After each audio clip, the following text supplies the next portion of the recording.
All right. The only reason I'm going live right now is because I just got off the phone with Brian, and he confirmed that he's starting up. Although I've had plenty of times where I call Brian and he says I'm starting up, and 15 minutes later, there's for fuck's sakes. I'm using a different board this week, and I haven't used this board in a while. And some of the channels sometimes crap out, and sometimes it's a fight to find a channel that actually works well with a microphone. Um,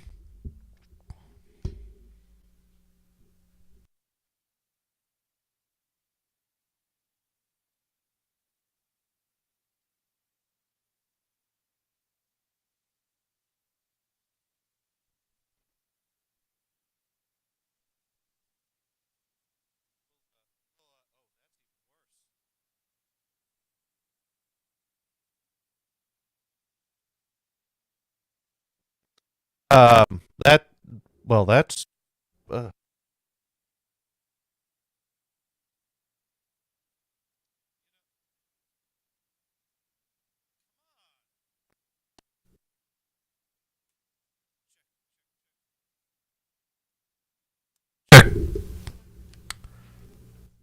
I've spent the past hour testing, and it was working fine, but now it's not. Um, this.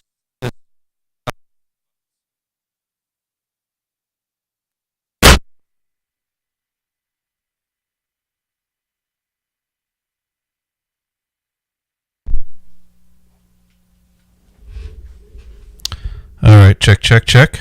All right, that seemed to do it. We'll see how that goes. Um, yeah, like I was saying, Brian said we're going to game this week, so I figure, well, all right, I'll start up early, and I'll starting up the game, and then at least I could just run around and Grand Theft Auto rather than sit here, because there have been plenty of times where Brian's like, oh, I'm starting up now, and then like 20 minutes later, he's still like, there we go. Um, oh, now it's really hot.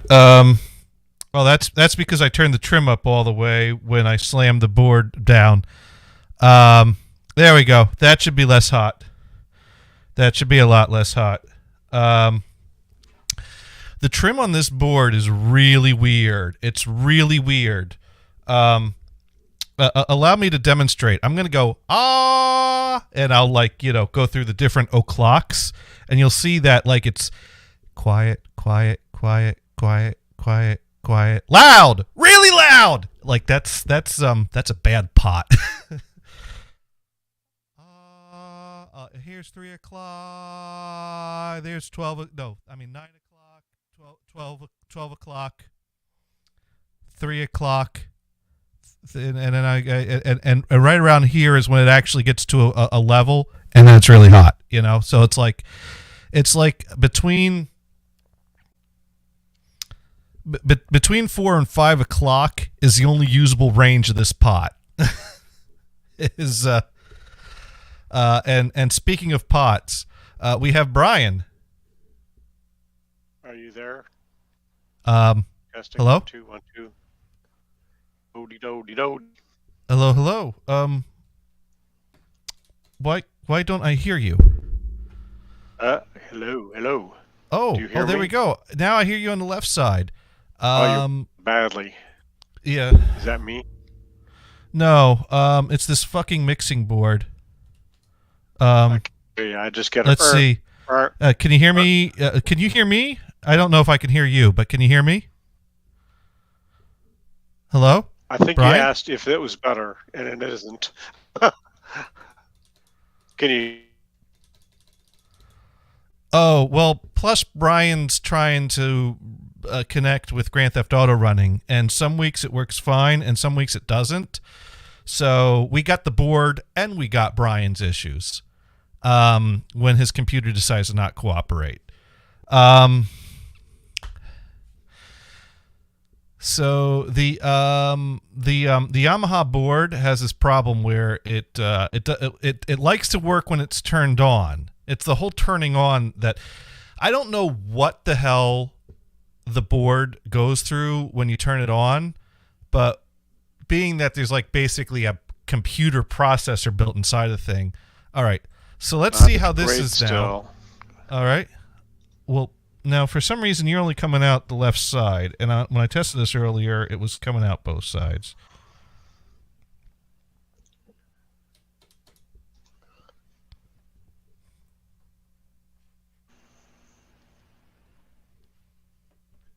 Why are you only coming out the left side now? What is wrong with my stupid machine? Can you hear me? Well, you're getting the same sound they're getting. 1 2 1 2. Oh, fuck.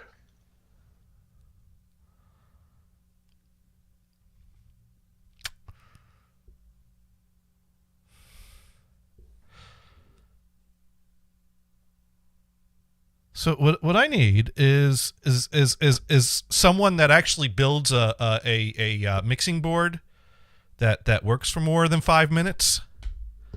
Because it's like, you know, how long have I had this Yamaha? Not that long. No one makes electronics that works anymore. I mean, this thing turned into a heaping pile of shit like 10 minutes after I brought it home. I mean, I remember like the last... I think more than half the time I use this board, I would find myself shouting to get the audio to go through. Although, as I found out, really, the trick to it is to pick it up and throw it at something. Because noticed that the microphone stabilized once I did that. Now I need to figure out why the 3.4 output, why the 15.16 output is giving me trouble, and I'm not sure how I could test that. Anyways, I might just call this. I might just call it. I mean, I got a board that can't work. I got a co-host that can't get a stable connection with this because his computer won't play the game. Even though we've done multiple streams with the same equipment where Brian's game works perfectly fine. And then he connects in another week and his game won't start up. So have you held the Y board 8 inches off the ground? Let me tell you, I've given that Yamaha more than 8 inches. Wait a minute, that sounded wrong. Are there a bunch of solder connections inside that Yamaha? Probably. Well, no, what it is that I believe that the Yamaha goes through a checklist of things when you turn it on. Because, I mean, the Yamaha, for example, if you hold down different button combinations, you can trigger the Yamaha to do different things. So it's like, you know, is this button being held down? Is this button being held down? Is this process happening? And the Yamaha can check for a firmware update. And so when I turn on the Yamaha, for some reason, it starts going like, you know, flash ROM awaiting data or something like that. And so it's like it's been triggered to get some data and it's waiting for the data to come. But I'm not doing anything to trigger that, and I don't want it to do that. And if I turn it off and on enough times, eventually it's like, oh, let's just boot up. But starting yesterday, I spent like 5 hours between yesterday and today just turning this fucking thing off and back on, and it just keeps awaiting data. And speaking of awaiting data, we've got a laggy Brian who's timing out. So And you know what, Dune? It does have a battery, and I did change the battery once, and I know it's not the battery. And the reason why I know it's not the battery is because when I turn it off and on, when it would boot up, it would still remember all my settings from the last time I had it on. If it was a battery, it wouldn't be holding on to those settings. And I have reset the board. Like, I've done the factory reset to it.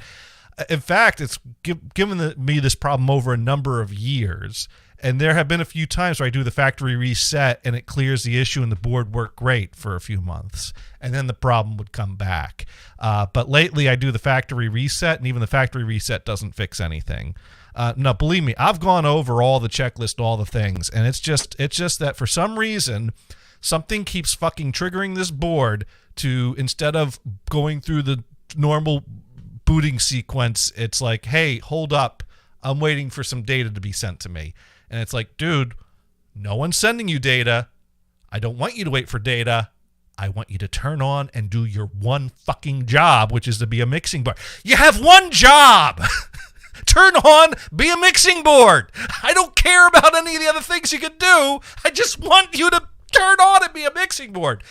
So now I got this piece of garbage back out of retirement made by Behringer. I mean, I like the functionality of this board. To be honest, if no one ever gave me the Yamaha, I might still be using this today. Although I might have tried to open it up and clean it up a bit and try to get rid of the contact issues, because now I got to figure out why. You know what we're gonna do? Here's what we're gonna do. I'm gonna set my default audio output to the 3.4 output and see if I can get the music to come through. Although that's not impacting you. That's not impacting you at all, because the Brian sound is coming through to me a little off, but it's only coming out the left ear. And so I don't know if that's like my Behringer audio interface is like saying, hey, I'm only going to give you audio from one of these wires, or if the board's dropping the connection. So I'm going to, while we're waiting for Brian to reboot, which is what I guess he's doing, and if he lags out, I'm going to tell him, look, there ain't no game. So just get in here and let's talk. You know what it is? Every time I'm like, whatever, we'll get started and let Brian jump in, and I sit here by myself, it ends up going horribly wrong, no matter how much I think it'll be fine. Let's see. Maybe there's a lousy solder connection on the PCB right next to where all the wires connect to the PCB. I go over all the solder connectors. Let me tell you, I open up that Yamaha, it's going to be a shit ton of things on a big board that are very close together. I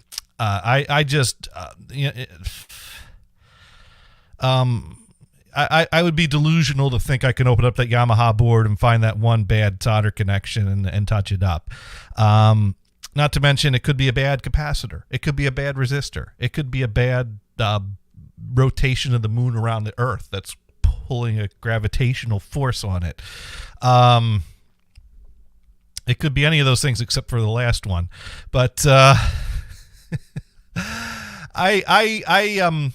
have had some minor successes with soldering, but you know, I mean, it's not that I'm not a solderer. It's just that it's, you know, when you're dealing with a huge, not to mention, if you open up a thing and you got a big mixing board with like 1,500 different things on it, trying to find the one that's the problematic thing is like finding a needle in a haystack, unless you understand what you're looking at. Like, you know, if you look at the schematics and you understand, well, this is for these components and this is for that components, like, you know, I know I don't need to touch the faders because, you know, I'm dealing with turning the thing on, not adjusting levels. So that's where it starts to get into, how does the computer of this work, you know, and what powers this up and what makes it think to look for this or think for that. So someone who understands how that thing works, knows how to read a schematic, knows how to translate what they see on the schematic to what they see in front of them, because I don't understand. I don't understand how anyone does that, because a schematic is laid out to tell you functionally how it does it. It's not laid out to actually tell you where the damn things are, because where things are in the schematic is not at all where things are. The schematic is not a diagram literally of the circuit board. It's a functional drawing of the functionality of it, where things physically are. That's why one of the things I love about the antique TV I'm working on is not only does it have a schematic in the file I have on it, but it has a literal picture of the inside of one of those TVs with little lines and arrows pointing out, this is C16, this is C27, this is C, and then I could see where that correlates to on the schematic. So if you look at the schematic and see how it functions, and then it's like, all right, well, where is that capacitor? Oh, well, here's the picture. But most things don't work that way. So, yeah, I don't know If I opened up the Yamaha, I'd have no idea what I'm looking at. I wouldn't know where to look. I wouldn't know how to chase that down. So what would make the most logical sense would be to hand the board off to someone that understands those things, that would be able to troubleshoot it the way I troubleshoot a computer problem. Narrow it down, test this, if this, then that, if not this, then that, and then figure out, well, it's got to be somewhere over here. The only problem is that usually when I hand things off to other people, they turn out to be idiots. And so I don't know anyone that I trust. And I don't want to hand it off to someone and have them come back and say, well, I have no idea, so you have to replace the whole circuit board on it. The circuit board for that thing would be $1,300 plus the labor to, change it out. I just have normal boring socks on tonight. There's not been a new pair of Johnny socks. I mean, that's a once a month thing, and most of my socks are just boring gray socks. So I don't know what Brian's doing right now. And you know what, to be honest, I don't know how to flash that board. Let me tell you, it has a USB connection on it, but not for a USB stick. It has a USB connection to connect it to a computer. So it's got like the squarish USB connection that you put the square end of the USB cable onto. And let me tell you, I actually have attempted to download the software and do the things to sync up the board to the computer and figure out how it all works. And I've spent hours researching that and finding the installer and trying to set it up. I have never successfully gotten this board to do anything USB to the computer. I think I installed the driver and I saw it in the device manager and it was connected, but then the software doesn't know what to do. And the problem is there's the standard version and version 2 of that board. And I've Googled for the right things and I've read the right things, but some of the documentation is a little sketchy about whether it's for version 1 or version 2. I can't find any consistency among things. I have just never gotten that board to interact with the computer properly, even though it's supposed to. And it's one of those things. It's like, all right, well, whatever. That just.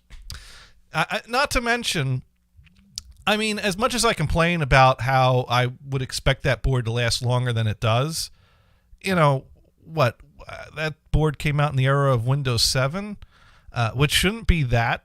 I mean, heck. A few years ago we phased out Windows 7 when support was pulled. So it's not that ridiculously old, and you'd think that there should be some compatibility between 7 and 10, but all these ridiculous compatibilities just get pulled willy-nilly all the fucking time without warning. I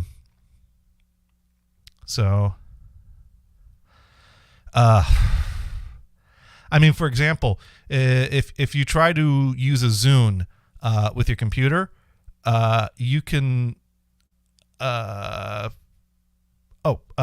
hat on my speaker. Yeah. I play French horn. And in the marching band I played mellophone, which is basically like a giant trumpet instrument that would be a kind of a marching version of a French horn. Although I guess you could march with a French horn, but normally, I guess you wouldn't. Yeah, funky looking trumpet. Well, it's bigger than a trumpet.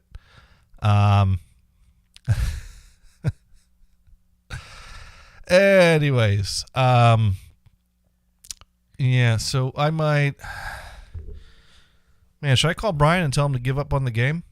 It's too bad because we finished all the pre-missions and we were ready to do the actual fucking raid on the complex to get some treasure. So it would be nice to do that this week, if we can get that to work, and if we can get Brian's sound to work. I was going to... is a French horn one of those that are in a circle? Yeah, exactly.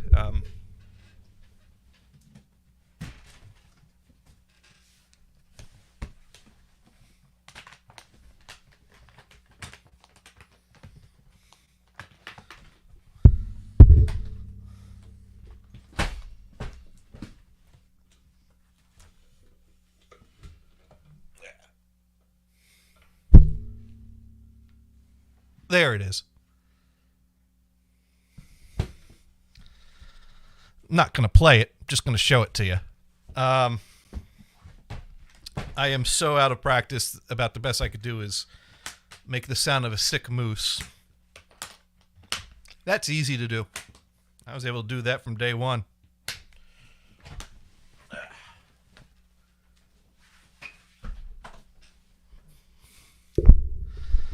All right.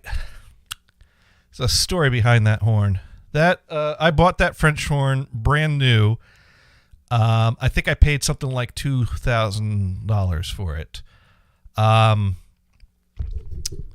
And when I was getting ready to go to college, since I was going to be a music major, I needed to bring an instrument with me. Because even though I was doing a technical major, music recording, it was a music program, and so I had to meet the requirements of a music major. So I was like, well, I got to buy a horn. I got to buy a horn to have something to play and take lessons on and whatever. And so I took some lessons the summer before college because my audition for the music department went really good and really bad at the same time. Dune's wholly shitting that. Yeah, instruments are not cheap. No, but this story gets better. This story gets better, Dune, because, in fact, I better cue up the Price is Right lose sound for this one. All right. So I go to audition to be – I got accepted to Lebanon Valley College, but it wasn't enough to just get accepted. You had to audition with the music department for the music faculty to say, okay, yes, you have enough musical competence to major in music and be in the department. And I think it's one of those things where they probably rarely say no, but they might make recommendations to focus on a few things the summer before you join, and that's what happened in my case. So the audition was kind of a two-part audition. I went and I sat down with the brass and woodwind guy. They put some music in front of me and said, okay, read this. And I struggled my way through it with, I had my cheap horn that I bought, the first horn I bought. So I struggled my way through that. They say, all right, play the piece you prepared for us. So I had to prepare a solo piece to perform for them. And I went to my band instructor and said, I need some music that I could audition with. You got something? And he handed me a piece that was a bit too hard for me. And I got about the first quarter of it okay, and the rest of it not so okay. So I just played it the best I could. And the audition's not going good when halfway through the piece I stop you and say, okay, we heard enough. And so they said, do you have any questions for us? And I said, well, how did I do? What happens next? Because I pretty much knew it did not go good, and I was worried I'm not going to. They go, well, you didn't do very good. And what's going to happen next is, either you'd have an opportunity to audition again later after you prepare some more. However, if your next part of the audition goes really good, maybe you get in anyways. But it had to be really good. I mean, because this was not good. So. It could happen, but not likely. So we might need you to re-audition. So I'm like, oh man, yeah, it was like the Gong Show without the gong. Thank you, Sparky. After that, I'm just like, oh man, this is not going well. Because I did not have a good plan B. I mean, yeah, I was accepted to other colleges, but not ones that had a music recording program. And I wasn't really all that excited about not pursuing music recording at this point, because the only other option was computer science, which would have actually maybe made more sense in the long run. But who knew that the music industry was going to implode on itself over the next 4 years that I was studying to get into it. Anyways, so next I had my audition with Dr. Eggert, and that was basically Sparky Tosa writes in, so you never got good at French horn. No, I got better. I think by, oh man, did I ever find that CD? I don't know if I found that CD. Somewhere I got a CD of some solo performances I had recorded and pissed off someone that I hate. Next story. But so back to this story. The next audition was kind of an audition of, do you understand how to identify and hear things? and that's something that I had a natural talent for, even though I never really studied it or did it. So I go in there, and I mean, he's asking me, do you understand the difference between a major scale and a minor scale? I'm like, yeah, I know the difference of that. And I'm like, okay, well, could you sing me a minor scale? I'm like, well, do you want natural or harmonic or melodic? And he's like, well, do natural. And so I la my way through a natural minor scale. He gave me a key to start in, boom, boom, boom, boom, boom. And I la my way up to it. And of course I flubbed and did the raised seventh to do a harmonic, and I immediately stopped and said, nope, that's harmonic, and corrected it, and he liked that. And then he'd ask me to identify some scale degrees and identify some chord qualities, things like that. And I mean, it's just stuff that you hear it, you know it. Well, for me, yeah. and so I was like, shit, this is easy. This is going great. And so sure enough, I got an acceptance letter from them. So they said, you've gotten in, you've Dr. Eggert had nothing but great things to say about you. You did great, only some minor mistakes that you immediately corrected. You're wonderful. Dr. Hearson and Dr. Stroman, on the other hand, were not as impressed, and we recommend that you take some French horn lessons over the summer to prepare. So And so my parents signed me up for some French horn lessons with Dr. Perrone over the summer, who was an instructor that I knew through high school that came once a week to work with the brass people. And so we knew that he gave lessons on the side. So I'm like, hey, here's someone I know of that you could, send me to take some weekly lessons with. So over the summer, I'm like, do you know anyone that could sell me a French horn? He's like, I got some connections. I'll see what we can find. Donnie writes in, fuck Yamaha. What's Yamaha? Yamaha is the manufacturer of the mixing board that is normally sitting next to me and is not sitting next to me.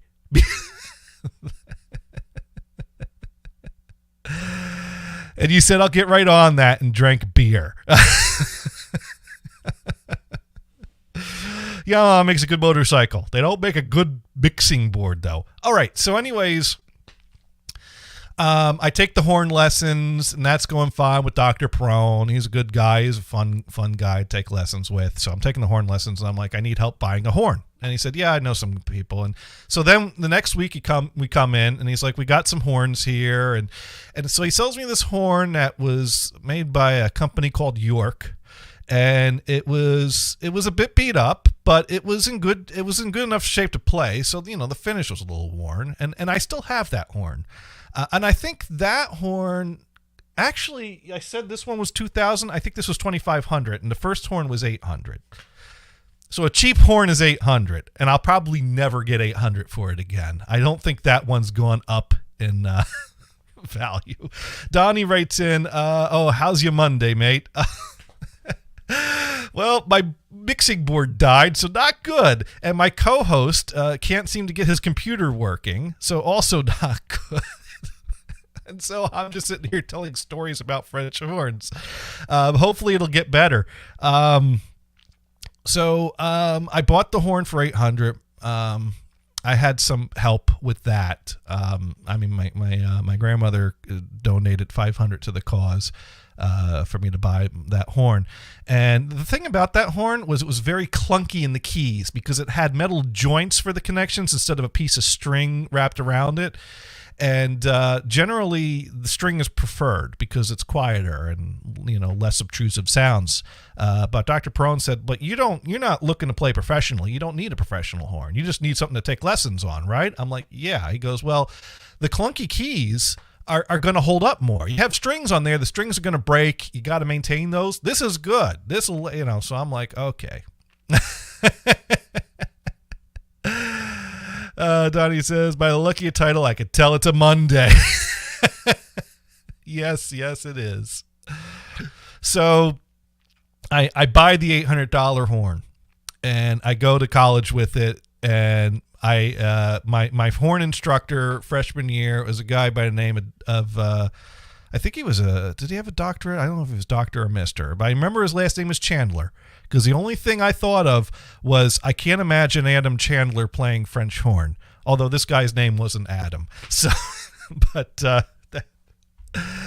so Dr. Chandler every week would comment on how much he didn't like my horn. He's like, that horn is just an awful horn. That is, we don't like that, and I'm like, yeah, but I'm a music recording major. I'm not going to play it after I'm done here. I'm just here to learn record. I mean, I'll play and I'll practice and but I'm not going pro with this. Why am I can't justify spending the money it would cost to buy a new horn. And he goes, all right. Well, have you thought about financing? They only go up in value. You go finance, buy a horn, play it for 4 years here, and then sell it. You'll be fine. I'm like, I can't. I just cannot justify that. And he kept nagging me every damn week. I go in for my horn lesson with this guy. And so, at some point he said to me, I've talked to my colleagues here, and they've all said that they want to be as nice with you as I am. I'm like, nice? They said that, that it doesn't matter that you're a music recording major. You're still a music major. You should have an instrument. You should have a quality instrument to learn and play on. I shouldn't let you get. I'm like, wait a minute. My thought was, can they do that? Can they tell me you have to buy a expensive instrument to be here? I'm thinking, like, who do these teachers think they are, that if they had me coming into their lessons, that they could force me to buy a more expensive instrument? So I was very dismissive of that, and not to mention he wasn't saying that I'm telling you have to. He's like, other people say that I should. Yeah, I'm like, yeah, okay. Now, my big mistake was telling my dad this story, because my dad says, well, you might want to pick up on the cue there and buy the horn then. If it's going to make things easier for you, and this guy is your teacher, you might want to get along with him. You've been putting some savings away working your summer jobs. You could afford to buy the horn. Doing individual letters. And so, Brian, I don't think the Grand Theft Auto is going to work this week. Unintelligible. What? Oh, there. I can hear you. Brian, you were broken up so badly, it's like you could only say vowels or something like that. Yeah, but Sparky Toaster and Dune here are listening to me tell a story and understanding me through the same connection. So it's well, it was on my side. I decided, yeah, I got to reboot my router. Of course, I was messaging you on Twitter. I must have rebooted it 5 times. Okay. Like the these routers, they have these stupid symbols that, what the fuck does that mean? Oh, that's the internet. That one I can get. But that's the only one I understand. And then, well, what is this color? Okay, so now my there's all green lights. That would be good. They're almost kind of pale yellow. There's a blue light. I think blue light is good. You think blue is good? Beat the fuck out of me. And then my router is like right now. Oh, there are no lights on it going whatsoever. So your internet that was good, because when it wasn't working, I'd have this orange light on some strange symbol that I didn't understand. I see. Oh, so it sounds like Brian's internet is out, is what it is. Yeah, and Brian also did at some point in there say, yeah, it's on his end. So I think he got that. He's got that part. He understands that the problem's on his end. So my dad basically was of the mindset of, if the teacher's telling you all these things and they're saying all these things and they're the guys that are making your grades, and you got to get, this is like, professional. Looking at this from a professional minded point, my dad's advice was, buy the horn. Do what the school's asking you to do. So, he said, look, you got this much in your savings now. Because my dad was, helping me with the account and maintaining all that. All right. Hello? So, hello. Hello. Hey, so can you hear me? I hear you. This is bad. Haha. I'm back. You're back. Is it working? Do you hear me? Yes. Yes, I do. So, anyways. It spun for a second there. So your internet's out. What the hell is wrong with this thing? I don't know, but it's on your side. Oh, brother. Have you tried turning it off and back on? I can't understand you. Have you tried turning it off and back on?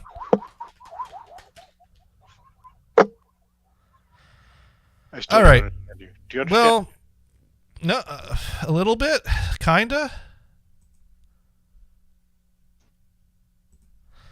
That was nice. Brian needs to fix it. You know what we need to do? Here's what we need to do. We need to find out how broken Skype is this week is what we need to do. So we're going to go ahead and we are going to call.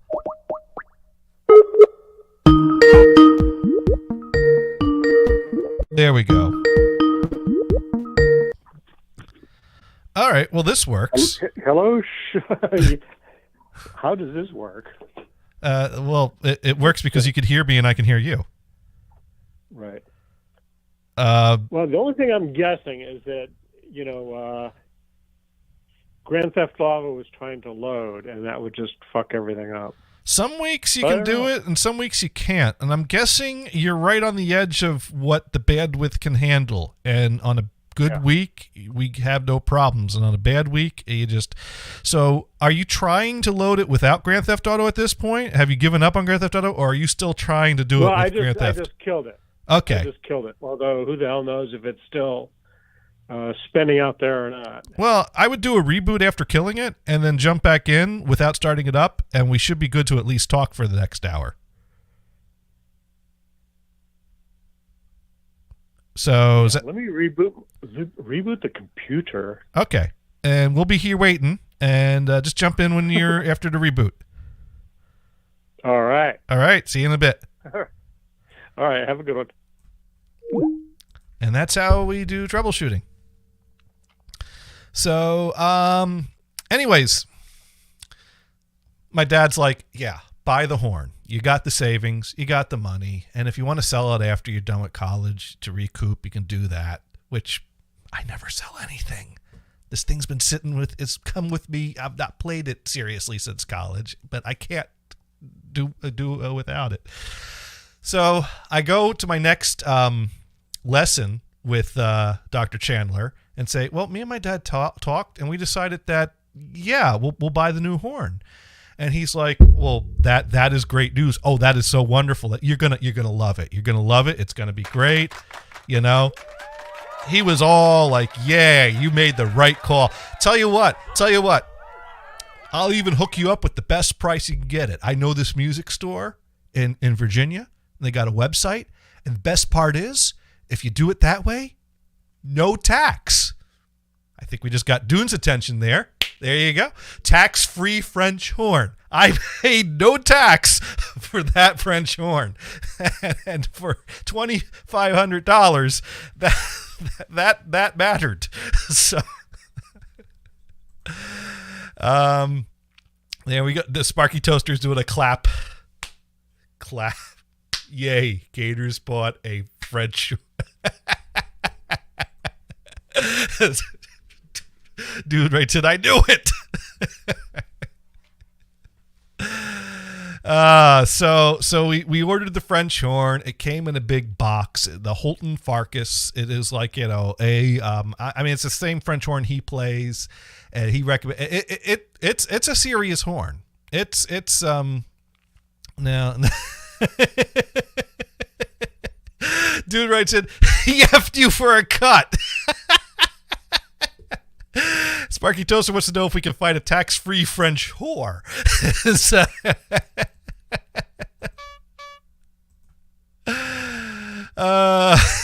there is that. Now, you know what? I thought we were going to game this week, and I was kind of like, gaming don't work that well on the audio streams.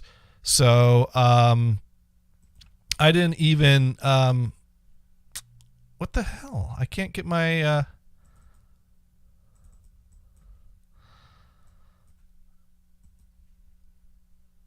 I did not start streaming to the streams, and now I can't get the stream to work because of course that's not going to work. All right, so that's that. Let's open that up now. All right, let's see. Oh, now I'm getting no audio over there. Why am I not getting audio there? Because it's selecting the wrong input, because of course it is. All right, so let's start that. Okay, and let's start that. All right, we're now live on the streams. So everyone missed the story about the French whore. But that's okay. No one listens to that.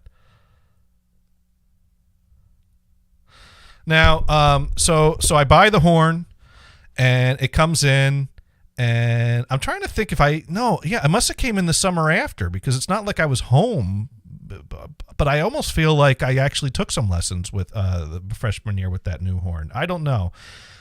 So I buy the new horn, $2,500 gone from my savings, and over the summer, I find out that my French horn instructor, Dr. Chandler, retires.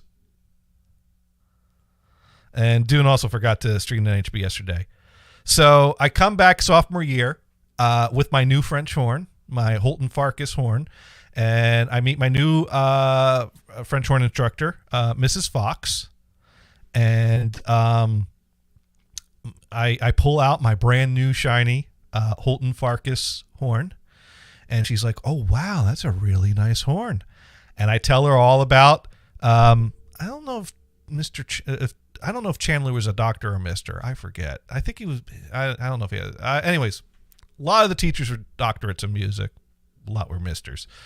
I told her all about Chandler and how he gave me a hard time over my old horn, and that he recommended this one and all that, whatever. And she just kind of was like, "I would have never done that to you. You don't need to have that horn. You would have been fine with that York horn. That would have been fine to play for this. You don't."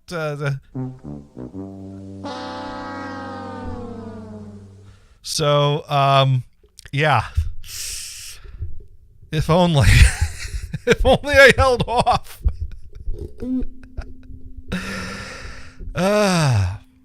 And there was part of me that was like, well, that York horn cost me $800. If I can get $800 back for it, that would recoup some of the $2,500 I spent on that. I tell you, I've like looked online at similar horns or listings or things. I haven't seen one get $300. And I'm like, I would hate to take this horn that my grandparents contributed $500 towards and get less than that back for it. That would be, so I don't know. If I found a school that needed it, donating it to a school would probably make me feel better about it than selling it for ridiculously less than I paid for it, even though the donation would get me nothing. But I almost feel like if I show up at a school with a really crappy old French horn and say, "Can you use this?" that they're going to treat me like they treated the Elaine with the muffin stumps on that Seinfeld episode. We don't want this. Get out of here with that. You think our kids don't need strings on their valves?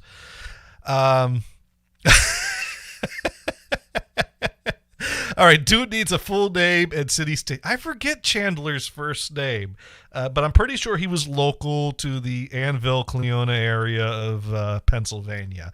So I don't know. I don't know that guy. Heck, he was old when I was in college. He might be dead for all we know. He might not be. I don't know. I don't know, and I don't care.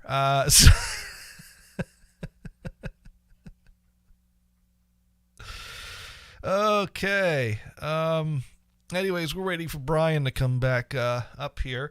What else? There was something I was going to say. I said was another story. What was it that I was going to say? I'm going back over the past messages. So many stories. You never got good at French horn. I think I got good. I did. Sparky Toaster writing in, wait, you went to college in Annville, PA? Yeah, so you know what college I went to now. Yeah, I went to Lebanon Valley College. I've mentioned that sometimes on this show. I didn't realize that that never got stated. Yeah, Annville. I senior year, I stayed in one of the houses that the school owned that was on US 422, which you could take out to Hershey. So I guess you could say I lived on the Hershey Highway for a year. But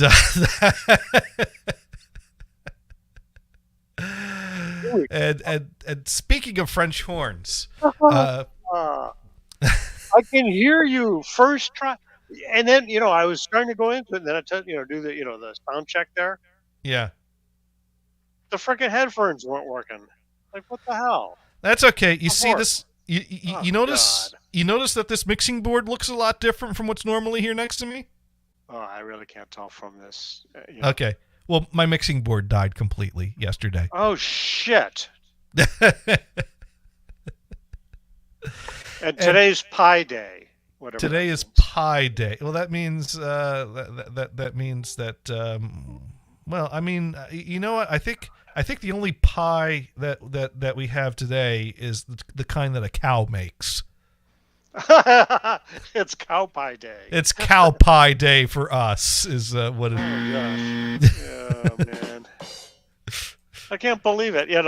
While I was fucking with the internet, the sound was working great. Well, except when I connected to you, that's because of the internet problem, right? Right. Rebooted the goddamn router, and router probably at least 5 times. The modem, I think twice or 3 times. I forget. I'm guessing that it's you just there's not enough. Your bandwidth must be on the edge, and I guess some weeks that your bandwidth is too little to support both the connection to the GTA server and to the StreamYard server. But some weeks it works fine. Part of the things though is, I got GTA going, and it's loading. Okay, now I'm in the game. Right. Now I'll start the session. Right. All that loading should be done, but it still probably had crap that it's doing. Yeah. Oh God, what a pain in the ass. When do you own your equipment, or do you use the ISP's equipment? Do you do the rental? Or no, I have my own. You have your own. When did you last buy your own?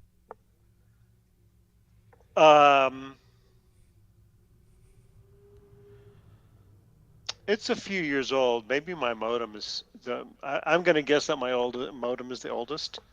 Well, you could do some speed tests and compare the speed tests to what the advertised rate is, and you could check if there's another tier that you could bump up to. You could try the rental for a few months just to see if that makes a change, because I'd hate to say buy new equipment and then buy new equipment that does the same things as the old equipment. No one wants to do that. Yeah, right, no one. Right. You want to do a little more troubleshooting or testing before you invest money. But that's the direction I would go. I would start with speed tests periodically, multiple times during the week, and comparing that with the advertised rates. Mod Pro writing in, hey, Johnny and Brian. Hello, Mod Pro. Hey, Mod Pro. Yeah. I finally made it.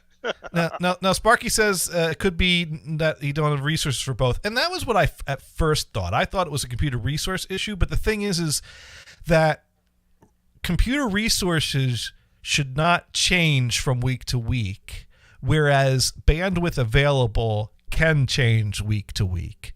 And it seemed that it was acting like a bandwidth issue where your video was choppy, the sound was choppy. Well, I noticed, I think it was late yesterday, I was actually streaming on the Roku box, and things were a little bit slow. It would take a while to come up rather than just pop right in there. Yeah. And I was thinking, it's probably time to reboot the damn thing. You might be due. It doesn't fucking fix itself, right? Yeah.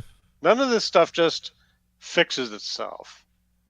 And of course, all these Microsoft products, Oh, wait a minute! I have to reboot to make sure the goddamn thing isn't running.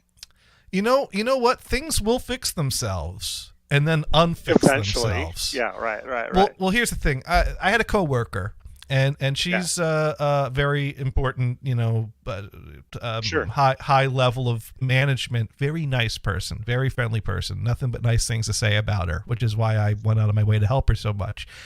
And she kept on reporting that she had problems, that she couldn't join Teams meetings. And she say, I click on it and nothing happens. It just won't join the Teams meeting.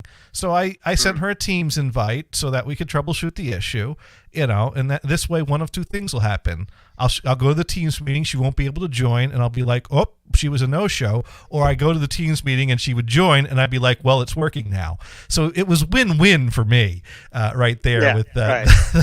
Right. When it works, you look like a hero, right? Yeah. No. In reality, it was, I'll set up the Teams meeting, message me if you can't join this one, and we'll get on a phone call. I'll connect in, and we'll figure out what's going on. Like, is the button just not responding? Is it a mouse click issue? Does it happen from Outlook? Does it happen from Teams? Maybe if you open up the Outlook web and try to join it from there, because I click and nothing happens. There's so many different ways that could be happening. That it's the hardware is out to screw you. Even simple hardware. You're right. When I was working at Radio Shack 40 years ago, right, you'd have a customer come in with some cassette player or whatever, and the damn thing wouldn't be working. So you pick it up, look, okay, let's see, check the batteries. Yeah, they're okay. Turn it on. It's working. Right, and that's what happened. It would happen all the time. And that's not just once in a while. And you go, there was nothing that the customer did wrong. It just decided to say, hey, I want to visit my Radio Shack store. And that's what happened here. So the coworker joins the Teams call, and she's like, well, I was able to join. I can't explain it. And I said, okay, well, how did you join? Did you join from your Teams calendar, or did you join from your Outlook? And she's like, oh, maybe that's it. So I'm like, okay, tell you what, close out, try to rejoin it again that way. Joins fine. I connect in, I look around, I test, it's joining fine. We couldn't make the problem happen again. So I said, tell you what we're going to do. We're going to put the ticket on hold awaiting evidence, and you know how to contact me if the problem comes back, and we'll just kind of wait and see. A week passes, I hear nothing. So, I kind of like, hey, any problems, any further problems, anything? No response, because she's busy. She doesn't have time to respond to the email. I mean, she probably got an email notification that I asked on the ticket. And she's like, I'll bring that up later today. And then, she works on the important stuff, which, updating me that things are working well, not a priority. So I closed the ticket. No further reports of this problem. And you know what happens when you close a ticket for a problem that fixed itself that you left open to make sure the problem doesn't come back? As soon as you close the ticket, the problem comes back. It knew that you were closing the ticket. And not only that, it comes back in the worst way possible. It comes back when this person needs to get on a Teams call that my boss's boss is on. And so then my boss's boss is like, what's going on? Teams isn't working. Didn't we open a ticket for this like 2 weeks ago? And so then my boss's boss puts in a ticket on behalf of this person who I did not help. And so I'm like, oh man. But my boss's boss, very cool, very nice, very sweet. Good. She understands, so yeah, I hate to see that happen, but hey, it's nice that you're moving up the corporate ladder, although that doesn't really help you. Well, so I mean, you get visibility. Visibility of my tickets that don't get resolved is moving up the corporate ladder. Yeah, right. Yeah, it might be good, but No. probably isn't. Let me tell you, my boss's boss hears nothing but good things about me from just about everyone she talks to, and she tells me that, and people tell me they're telling her that. So, and my boss's boss is also getting good reports about me. So I have nothing to complain about. I don't mean to brag. I just want to make it clear that I am appreciated, and it is people let me know that they appreciate me, and I've been people like, don't leave us, please don't leave. So hopefully we'll see what happens. Anyways, so I reached back out to her and I set up a call, and she decides that she likes me so much she's going to be a really good, conscientious and thorough end user this time. And so she decides, you know what, it's the first thing they always tell me to do is restart the computer. So I'm going to reboot my computer before the test teams call, so that Johnny will be all set with a clean start on my computer, and I don't have 25,000 tabs open, and that was the moment that the computer decided that it will never boot up again. Oh my God! How does that happen? So yeah, she messages me. So I'm waiting on Teams for her to join, and then she starts messaging me on the Teams chat. The computer's not coming back up, and we use Microsoft Surfaces, and if there's one thing I've learned about Microsoft Surfaces, it's that every now and then they decide that they just don't want to start up until you hold down the power button for just a few seconds longer than you expected. The longest time you should have to hold down a power button for is. You know, if you think holding down a power button for 25 seconds is the maximum amount of time it should take for it to force a restart, it'll take 21 seconds. It's 30. You know? Yeah. And so I always tell people, hold down the power button for at least 30 seconds, and you should get the 4 white squares on your screen at some point. And then I have people that tell me, well, it took 60 seconds. So now I tell people, hold down the power button for at least a minute. But yeah, every now and then a Microsoft Surface will get stuck in some kind of a funky state or whatever that you have to hold the power button for really long until it forces this power cycle and you get the 4 white square window logo thing and it starts back up.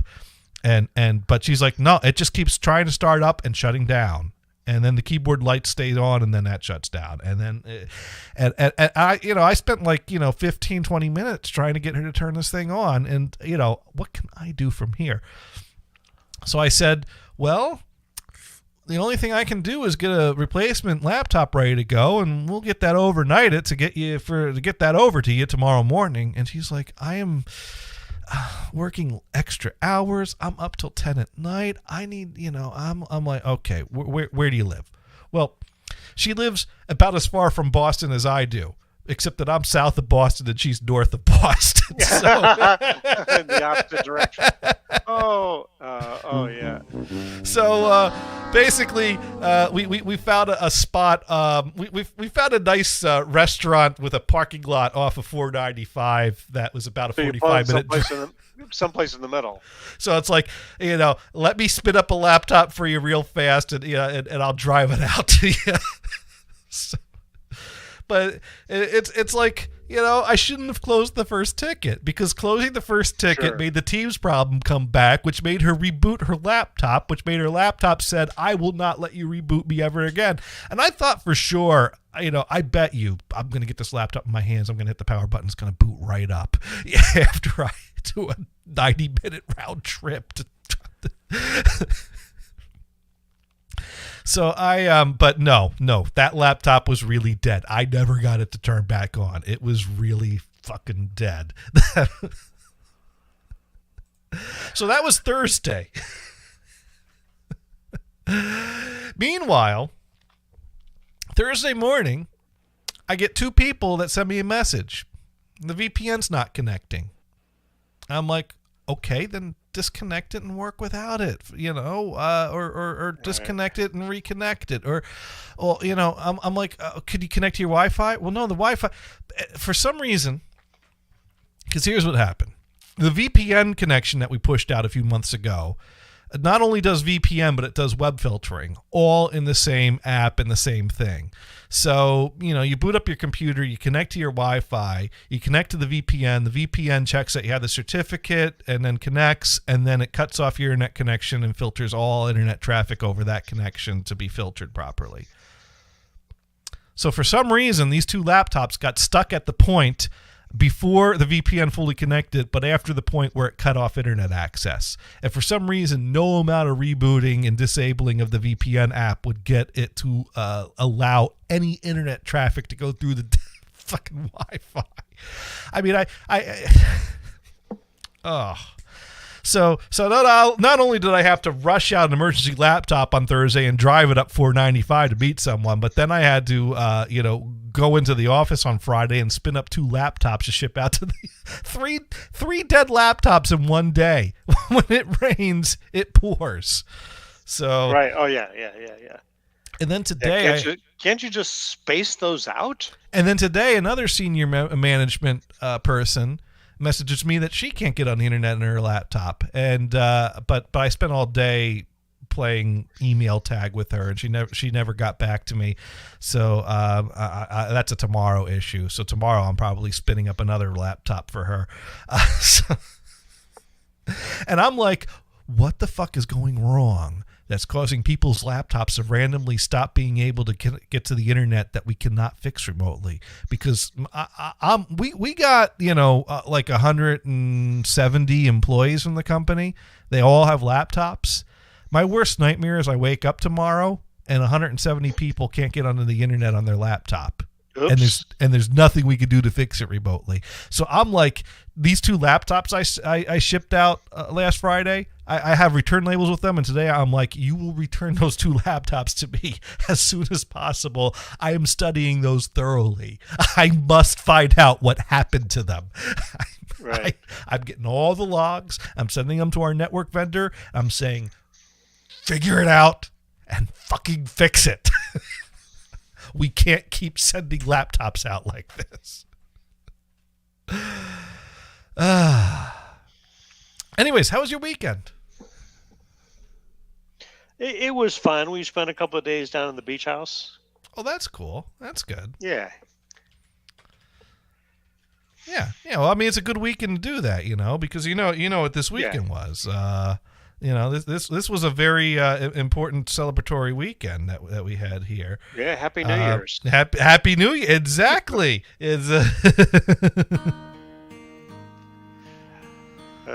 This is not Auld Lang Syne. Good. I hate that song. But I'm trying to find it. But no, that's fine. I'll take this one instead. What is this? Oh, it is. Oh, okay. We were fooled by the intro. It's a Celtic version. Yes. Isn't it a Celtic song anyway? No, it's a Guy Lombardo song. Well, no. Did he write it? Give me a break. No, but he did the recording of it that everyone knows. Right. There it is. That's the one I'm looking for. Yes, with the vibrato whatever machine. The vibrato Victrola. That's right. Is it on the recording or is it on the playback? Nobody knows. That defines wow and flutter, right? I think if things line up perfectly, playing it on the Victrola could cancel out the wow and flutter. That would be worth getting. There you go. But yes, so yes, City. So we had our New Year's. Now John Scipion, John wants the compact portable. I'm not. Tonight's stream is not a compact portable stream, but I guess I could give a little brief update on how my compact portables are doing. Well, at least get the update, yeah. Yeah, well, so my latest project I've turned sights on is the Compact Portable 2 that I bought off of eBay as advertised as 4 parts not working, and I gotta tell you, most of the parts work on it. Damn. Yeah, no, that was a good purchase. I gotta say, so all things considered, you got it working then. Mostly. Well, the keyboard needs a little work. I opened it up, and most of the foam is good in the keyboard, so I don't know if they improved the foam between the Compact and the Compact 2, or if I should just replace it anyways. Because I bought a foam kit, but I actually have 2 keyboards I need to refoam. So and my second Compact portable definitely needs a refoam. I guess I just need to buy another kit and do them both, because my D key isn't working, which is a problem, because if I want to look at the contents of a directory, I'm out of luck, because my computer don't know what I mean when I say Do you know the alt codes for D? No. You hit alt and hit the number, and then the letter comes up. But I know if you do Alt 170, period, Alt 170, that makes angry eyes. And I know that because I had an internet girlfriend for about 2 weeks. It was always giving me the angry eyes. So she knew that. That's cool. Yeah. And I asked her, how do you do that? She said, Alt 170. Yeah, that's like a kind of a how do you describe Alt 170? Let me see if I could type that in the chat. There we go. I will type it into the chat and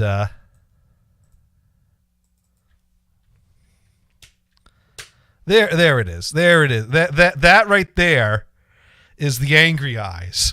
Alt 170, period, Alt 170. So if you have an internet girlfriend for 2 weeks that does nothing but that for most of those 2 weeks, it's probably only going to be 2 weeks worth of a relationship. But anyways, yeah, so I Mod Pro's giving me some kind of eyes right now. I think those are wide eyes right there. No, but so I need to. I think part of the problem is the contacts are a bit dirty, because when I open up the keyboard, the enter key wasn't working, and I opened up the keyboard and I found that there was a piece of foam completely missing from the enter key. So I added a piece of foam there. And then that made the enter key beep every time I pushed it, because it turns out since the enter key is fat, it has 2 contacts. One contact that actually presses the enter key, another contact that makes it beep if you push it. And that's the piece of foam that was left out, because who wants their enter key to beep every time you push it? So I think just opening up and fiddling around in there repositioned that contact in the enter key that fixed it. But then the D key stopped working. So I'm gonna open it up, and I'm gonna get some rubbing alcohol over all those contacts and clean them up, because I did look pretty. This machine is covered in dirt. Everything needs a good thorough cleaning. So that should get that working. But the other problem is that the floppy drive's a little iffy. Every now the floppy drive doesn't like to boot up except for when it does. So I was able to get the computer to boot up to a boot disk after multiple tries enough times. And I downloaded the image of the setup disk, and I made a compact setup disk, because in order to, it doesn't have a, BIOS settings built in. You have to actually boot to a disk to get to the computer settings. And you have to actually set it up for the right type of hard drive in order for it to recognize the hard drive that's in there. And I found that when I used the compact settings disk, sure enough, it would see the 10 meg hard drive in there, and it would boot to it. And it was set up with MS-DOS 5.0, which I think is newer than I'd have to look up how long they sold the Compact Portable 2 for. But I believe when the Compact Portable 2 was launched, it probably came with Compact DOS 3.1. So that might be the DOS I'd want to eventually install on it. But MS-DOS 5.0 is probably appropriate of the era that computer was used along. And but the drive's pretty much filled up with it's got WordPerfect you're on it. You're saying DOS 3.0? No, Compact DOS 3.1 would probably be the version of DOS that Compact shipped the Portable 2 with when it was a new product. But I don't know what the lifespan of I don't know how long they continued selling that model, and I don't know if they ever shipped it with a different. I don't know those little details. I didn't work in sales for computer stores in those days. No. But you should. I wonder if Wikipedia will just tell us. Well, Wikipedia tells you a lot of general information, but the nitty-gritty details of that, I'd probably need to dig into some forums for. I didn't see it on the Wikipedia page. But that's okay. That's I'm already rambling too much. It takes a AA battery, but not a standard AA battery. A lithium AA battery that holds like 3.6 volts or I forget if it's 3.2 or 3.6, but and those are still a common battery that's made. So I got a replacement battery in there. I got it to boot up with the replacement battery. I got the settings dialed in, so now it will consistently boot to a hard disk. I can't get it to use a floppy disk easily, but it will boot to the hard disk. So I think at this point I need to completely disassemble it, try to clean the drive head on the floppy drive to see if that helps the floppy disk drive any. I figured the two likely culprits on a bad floppy drive are a loose belt and a dirty head. So I'll check those things out, see if we can get... It does say Compaq only shipped the system with a small demo disk MS-DOS 3.1, which had to be purchased separately. Bastards. And they never did that with an updated version later on into the run? Do we know that for sure? Yeah, it doesn't get any more than that. Not to mention that Compaq sold to resellers. So who knows what resellers were actually selling? Someone may have actually because the reason why Compaq released the reason Compaq released the Compaq Plus, which came with a hard drive, was because a lot of resellers were taking the Compaq portables and replacing the second floppy drive with a hard drive themselves to sell as part of a package. And Compaq said, we want in on that. And so they made the Well, and it says one floppy drive and optional 10 meg hard disk. Yeah, and mine has the optional 10 meg hard disk. Oh, it's a whopping 9-inch screen. Yeah, bigger than the first Compaq portable. So so like I said, I mean that machine was a very good parts machine because it's got a good screen, got a good controller, got a good hard drive. It's got an okay floppy drive. It needed a battery. But the Intel chip, the 286, had a turbo mode, so it was a 6 or 8 megahertz. Right, and mine's booting up at 8 because it beeps twice when I turn it on. And I believe you could set it to, like, if it beeps once when you turn it on, it's in the 6. If it beeps twice, it's in the 8. So, Now, they show a release date of February 86. Yeah, that makes sense. Don't say when it's discontinued, because, right. You pull up any Apple product, and they'll show when it was released, when it was discontinued, and when it ended service. Well, and the thing is that that's complicated because there's when they stop manufacturing it, when they stop selling it, when retailers stop selling it. So it's probably there's probably a range of when it dropped off. Okay, so there are at least 2 reported cases of improperly serviced computers exploding when the non-rechargeable lithium battery on the motherboard was connected to the power supply. No injuries, no recorded injuries. I'm happy to report my battery replacement did not have that problem. No explosions here. Yes. Pretty much would be sold as multiple parts. Actually, how big is that lithium battery? Is that just the? It's just a AA size battery. Oh, it is. Yeah. Nice. So non-rechargeable. That sucks. Well, I mean, most computer BIOS batteries are not rechargeable. They just last a number of years, and you change them. Can you even get those lithium non-rechargeable AA's anymore? Yeah, things still use them.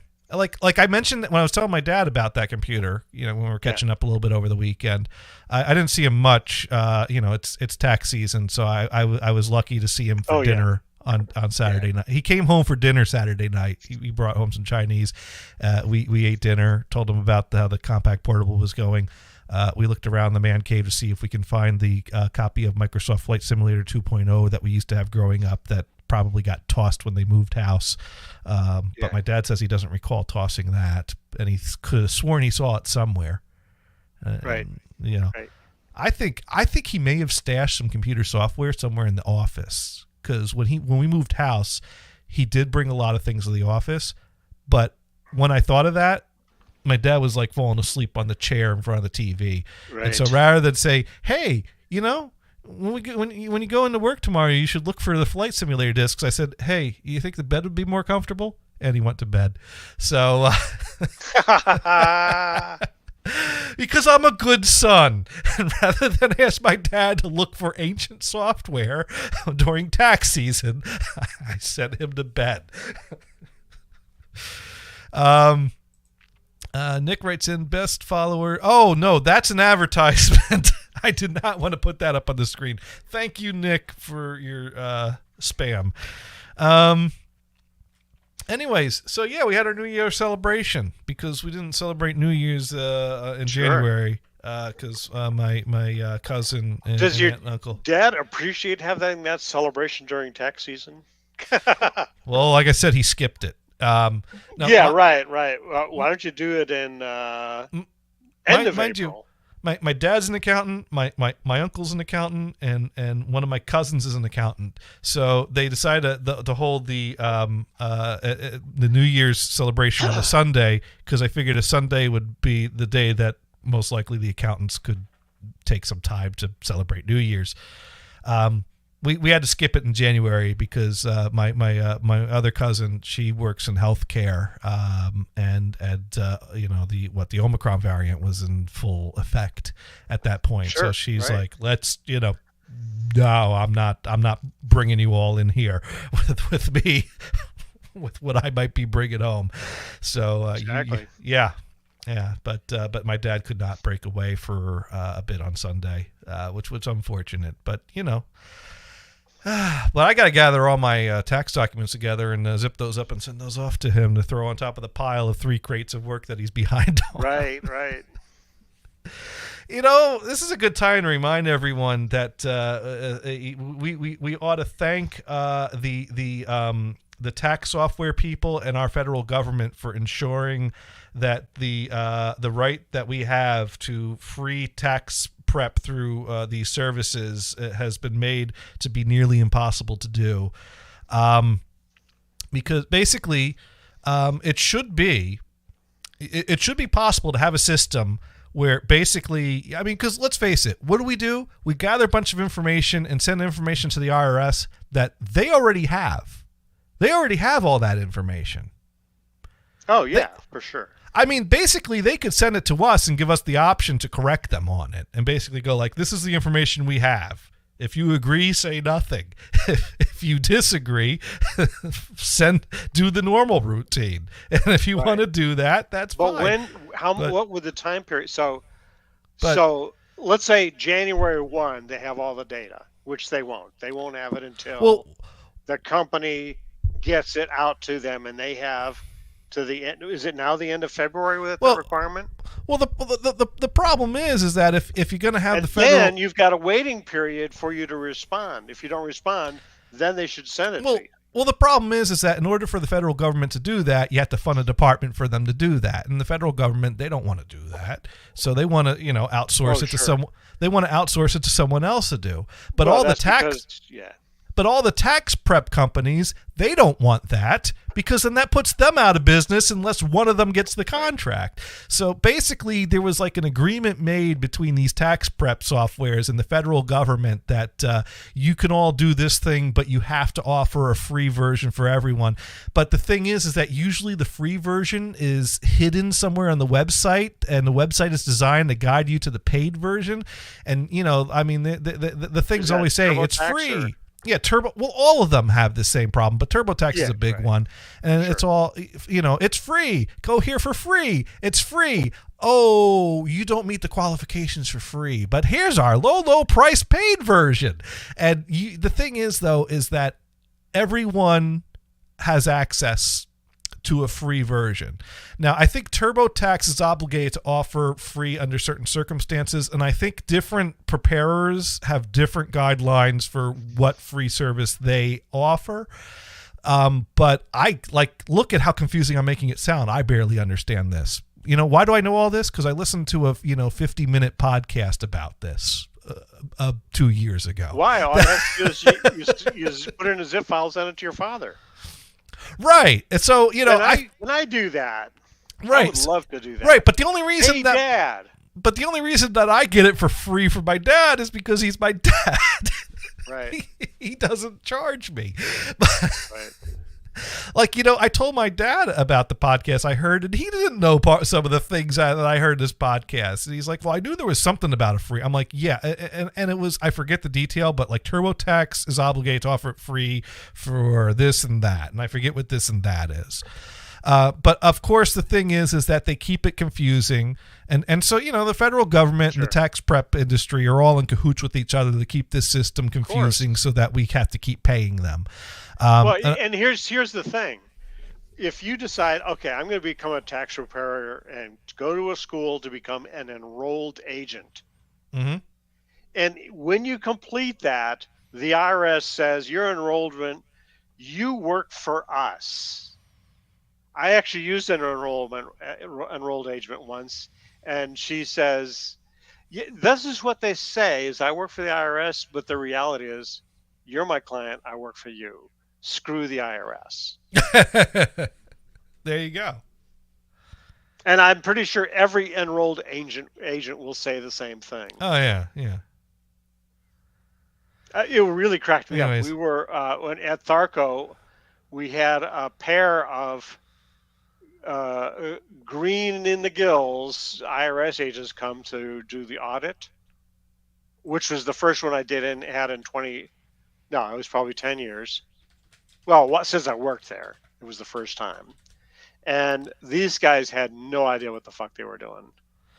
Anyways, for those that want to know more about what I was talking about with the whole TurboTax thing, because I'm repeating things I heard on the podcast. Actually, I said 2 years ago. It was over 2 years ago. It was June of 2019. It dropped. Episode number 144 of Reply All is called Dark Pattern. And that episode is all about this whole TurboTax. And not to mention that this dropped in 2019, and I think there were things that had to get renewed because the tax prep industry wants to make this permanent. And I believe that there was some kind of a vote or something coming up to make this permanent, and that may have happened. Of course, when it comes to federal government, there's no such thing as permanent. There's just, things that take efforts to reverse. And how is that ever going to happen when we don't have a functioning federal government because everyone's too busy fighting each other? So that, Right. And I mean, obviously this is something that's going to have a very partisan aspect to it because there are people that suggest that, well, if the federal government would just manage it and fund a system that would do it for us and of course conservatives aren't going to like that because, small government, let them get out of it and let the free market do it. But yeah, and there's a point to that. And I'm not saying there's not a point to that, but look at what the free market has done to it. Well, but even still, they've made it confusing and awful. Well, and that's the thing. You should be able to just pick your outfit based on real data instead of, well, like the TurboTax ads are free, are funny because they'll show a dog show and the woman goes free, free, free. Yeah. Come on, we know it's not free. Now, the flip side, though, is my dad did some volunteering with this organization that would make tax preparation available for the elderly. Mm-hmm. Usually they have something very, very simple. They get Social Security, they pay the tax on that, but it doesn't always even out. You need to take their situation and do a return. Maybe they own a house. Maybe they're paying some property tax. Who knows what it is? Probably very simple. Boom, boom, boom, done. Right? But, a lot of these elderly people just can't do that. So, you do need somebody to do that. And yeah, we want the government to do that? Are you kidding? The government has a hard enough time running Social Security or Medicare or whatever. You get on hold forever. Of course, a private company can put you on hold forever too. And I get that these government departments had their problems and they run awful. I'm not going to argue against that, but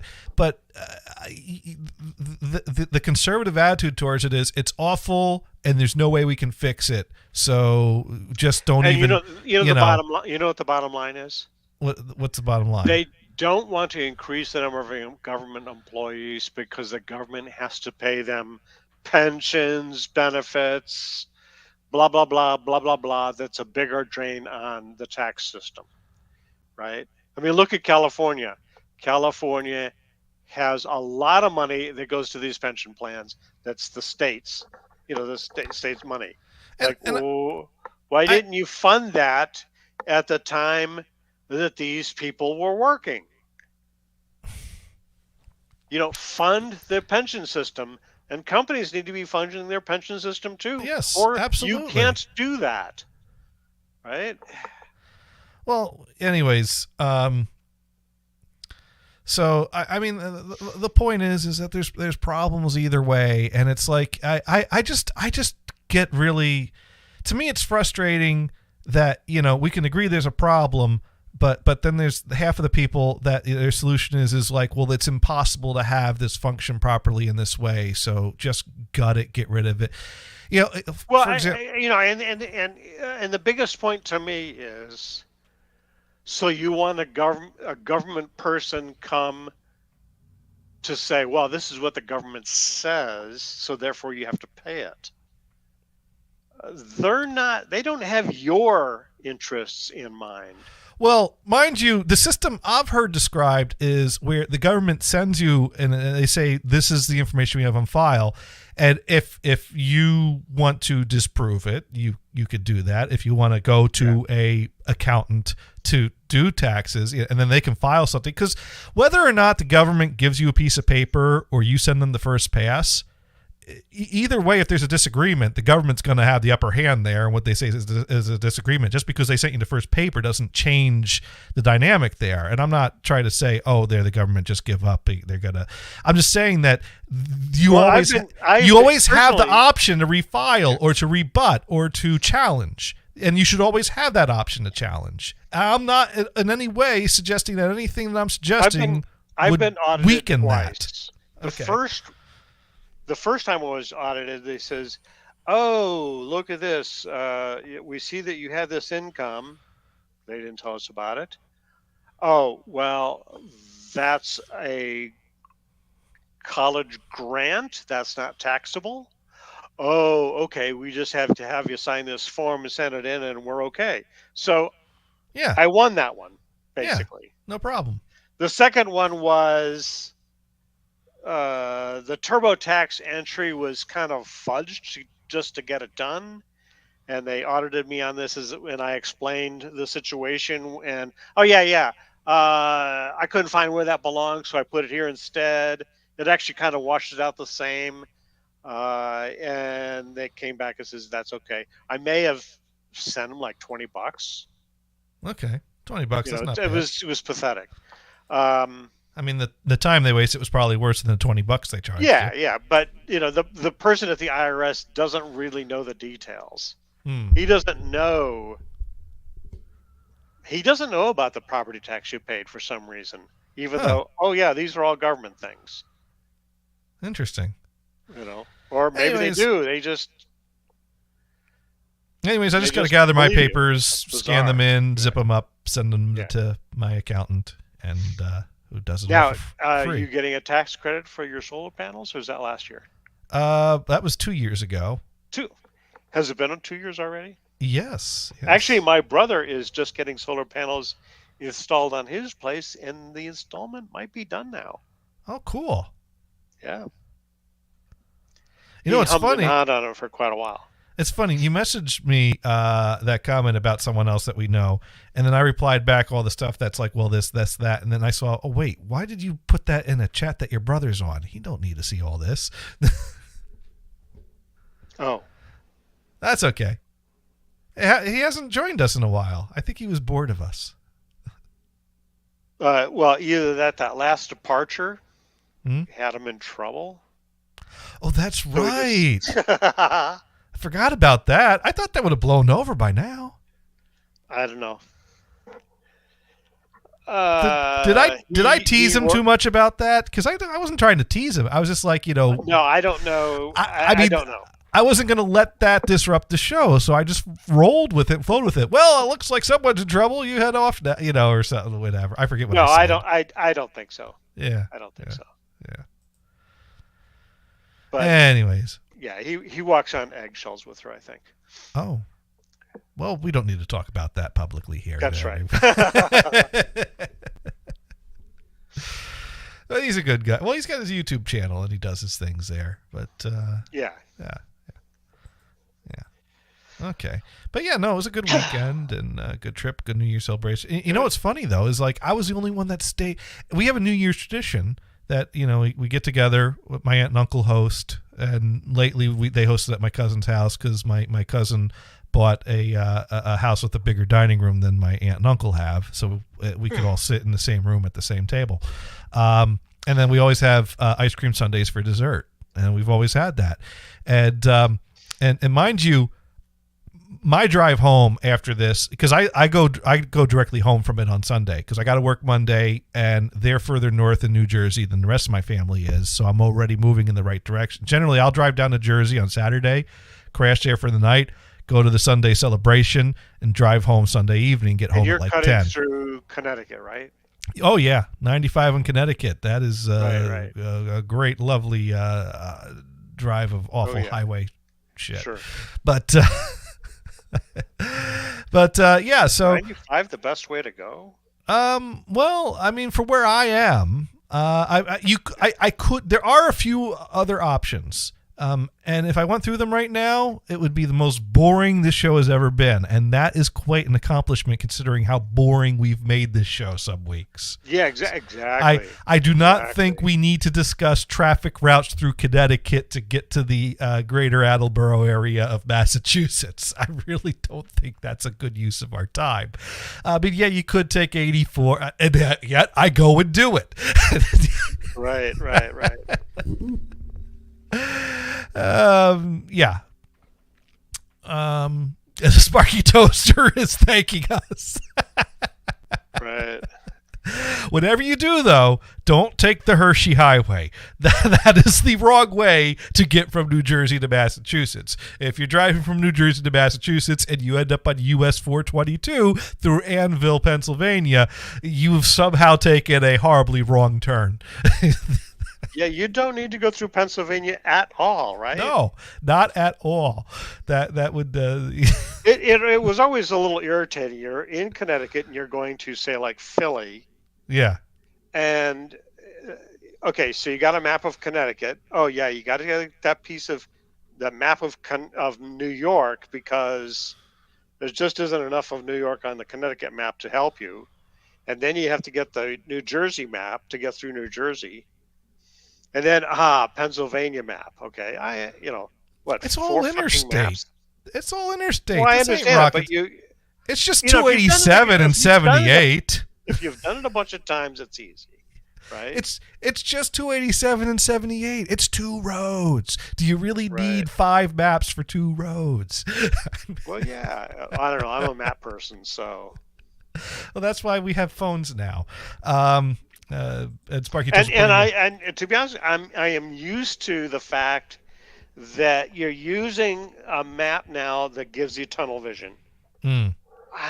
This is where it is. I'm hoping it's not going to send me the wrong way. Because when you use, I usually use. Well, I use a Garmin or the device that's on my wife's Toyota. You just have to trust it. Now, Sparky Toaster writes in, all those maps are free at your local Exxon. Yeah. Now, do they offer complimentary maps at the Chevrons? Because I don't think you have Exxons on the West Coast. Yeah, we do. Oh, you do? Okay. Yeah. Nah. But I don't go there. They're the enemy. No, You go to the chevrons. Exactly. The funny thing is that it's actually San Ramon, next town. There's a chevron on one corner, and the opposite corner, diagonal, is a Texaco station. Well, Texaco has been owned by Chevron for a long time now. We won't go to that station. Sometimes it's even cheaper. You won't go there just because it doesn't say Chevron. Exactly. Because it's the enemy. Well, or is it frenemy? It's now does and they will take my credit card though. And will they give you your eligible discount? Yeah, absolutely. Okay, so they're not the enemy at all. Exactly. Just don't go there because it has. Sorry, buddy, you have the wrong name. For a while the corporation was Chevron Texaco, and that was that way for several years, and then they dropped the Texaco name from it. I have to say, growing up, you observe things, you notice things. Growing up, we had Texaco stations near us. In fact, the gas station I probably went to the most when I lived in New Jersey was a Texaco that was down the corner of Amwell Road and 206. And I just knew it was as Texaco. But there was another station a few towns over that I remember had the Chevron logo on a sign growing up, and I remembered it because, it's a pretty distinct looking logo. Yeah. And it was the only gas station I ever saw that had that. And at some point, it turned into a Texaco. So I don't know why there was only one Chevron station in New Jersey, as far as I know, and why at some point they decided no. Who knows? And I don't know if maybe that was pre-merger, and then when they merged, they turned the East Coasts to Texaco or so. I don't know. I don't know the history. I don't know any of it. All I know is that there was this one Chevron station. I didn't even know the name of it. I just knew what the logo looked like when I was really young, because I probably wasn't even reading. I was that young. In fact, were they using the Standard Oil name on that? What do you mean? There was some that had a Chevron logo, but it said Standard Oil. I couldn't tell you what it was called. All I know is they had the Chevron logo, and it was the only station that ever had that. Yeah, and so I thought that was just some weird anomaly that came and went in my childhood. And it was probably just called Bob's Garage. And then I moved to California, and they're everywhere. And I'm like, oh, it's a West Coast thing. Absolutely. Corporate office is in the next town over. Oh, yes. In San Ramon, where they have a Chevron station and a Texaco station. It's funny. When I was... It used to be in San Francisco, but they decided, they hate us here. I don't know what the reason is. They had bigger offices in San Ramon, so they just moved the corporate offices.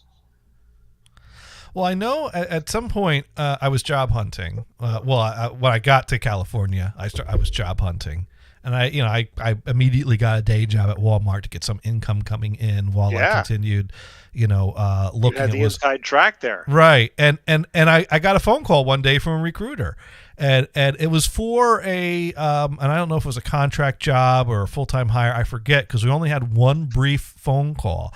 And the recruiter was like, well, I just want to call you because I saw that you're from Maine, and I just love Maine. I went there, and I'm like, oh, and she's like, oh my God, I love it. You even have a Maine accent. Wow.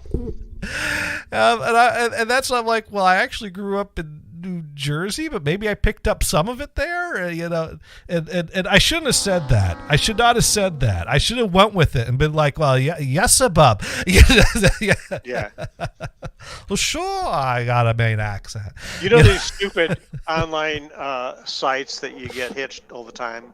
The 10 best places to, eat lobster. This was the worst places to retire. Okay. Oh, worst places to retire. Okay. There were like 35 states that were on this list. More than half are bad places to retire. Yeah, why didn't you just say retire only at these 10 states or 12 states? I think every state's got their problem with retirement. I mean, you got places that are nice to live, but they're expensive. Yeah. Or you got places that are affordable, but they're shit. On the list is Maine, Alaska, California, Connecticut, New York. I mean, Yeah, you well, just go down the list, on and on and on. right. Like, Well, tri-state area is expensive. Maine is remote, and so if you're going to get older, then you're not going to have easy access to things to get around. So, I mean, and California is expensive. That's sure. but you got to pick what you want. I mean, heck, I think Oh, Maine absolutely. would be great. Absolutely. Until I need an ambulance, but right. Which is actually funny because a lot of people retire out of the cities and move, out into the woods, as it were. Right. And do you have any hospitals nearby there? I remember there was one situation where, and I would hope that this is improved by now, and it's probably improved, but it's probably not completely 100% fixed. Because there are some confusing roads, because there are some towns that share the same zip code in Maine, and I don't know if it's because they have the same post office or if it's because like for example, I lived on a road in Maine that was 100 and something Main Street. And the reason why it was 100 and something Main Street was because originally it was a 2-digit number on Main Street. And it turns out that there's another town that has the same zip code that also has a Main Street. Oh, crap. and we'll say it was 23. And that town had a 23 Main Street. So they solved the problem by adding 100 to every house number in the Main Street that I lived on. So we became 123 Main Street. And down the street, there were like 100 and things Main Street that became 200 and something Main Street. And so there was a guy that lived at 223 Main Street, we'll say, but he used to live at 123 Main Street. And this guy, and that's what we think happened, because this guy got into some trouble. Enough trouble that he was summoned to court for some reason. And when you're summoned to court, you have two options. You could show up and deal with it, or you could not show up and hope that they don't find you. And so I don't know. They put your name on a bench warrant list. Well, not my name. They put his name. That's what I mean. They put his name on the bench. They put his name with our address. Yes. and he doesn't live here anymore. And a bench I mean a bench warrant just means that if you happen to get stopped by someone, it'll pop up on the computer. I mean this got to the point where they were sending people to look for him. So multiple times our door got knocked on. Or sometimes Grammy's door got knocked on. So you can imagine the confusion of a elderly woman that's not quite sure of everything that's going on, and some police officers start showing up looking for this guy she'd never heard of. He doesn't live here. No. And I mean, now would you fess up and says, oh no, his number is at 223, not 123. Well, multiple times we said, have you tried 223? We think that he's, had the wrong number and we'll take care of it. I mean, there were multiple times that police officers knocked on our door looking for this guy that every time we told them he's not here. And they kept showing up. He's not here. And it's like, when are you going to actually update your system? And so finally, the last time it happened was when this young lady officer showed up, and as Seth answered the door in his bathrobe. And they stopped showing up after that. So that's my. If there's anything you learned this week, it's that if you want the cops to stop showing up, answer the door in your bathrobe. And don't be the person they're looking for. And maybe don't call your local Fox affiliate and scream obscenities on someone's voicemail. So, right. But that's a whole other story that we've told numerous times. No, but I was going to tell the story earlier about how I pissed someone off with my French horn. That was the whole French horn reference there. Yeah. Well, I was telling the story. Well, I guess Sparky was looking to help me fill some time here, so he asked me about my marching band hat. And so I told the story about how I bought my $2,500 French horn, and which is still probably cheaper than a French whore. But well, I don't know. They might give you a discount for bulk purchase, maybe. I don't know. So he asked if I could play, or like, so you couldn't play it, or well, I didn't play that good when I started college, but I would say I improved my French horn playing, and by senior year of college, I probably peaked at French horn. Because if I didn't peak at French horn, I would have to practice up again enough over a number of years to get better than I got there. That would take a lot of effort on my part to get back to that. Because I tried taking it out of the case a few years ago, and I am not. I can't. I know I could make noise. I could do the right fingerings. I can get the notes, but I don't have the tone, and I would have to work at it quite a bit to get up to the point to play things good anywhere. Which is a shame. But and I kind of knew senior year of college that I was probably never going to be this good at French horn again. And I had taken 4 years of lessons, and lessons involved learning to play kind of French horn piano duets with my instructor playing the piano part. And I thought it was a shame that there was never going to be a documentation of this weekly playing of French horn pieces with my instructor on the piano. And so at some point I said, I'd like to do a half recital. Would it be possible to do a half recital? And it was one of these things that I would have never considered doing because I was not there to play French horn. I didn't necessarily really like playing French horn, but by the 4th year of doing these weekly lessons and playing these pieces, I was like, I have enough pieces I could play okay enough that I could put together a half recital. And I didn't know because they would, that was the thing that they would do is they had a recital schedule, and normally one did a half recital. That when you went to the recital, there were 2 people that would take turns playing.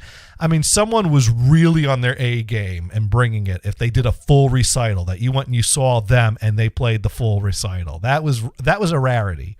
Usually it was a split. Full recital was something worth listening to, right? Or watching. Well, no. Usually the full recital was just someone that was, mind you, some of these people were people that you were like, oh, him. He's so good at everything.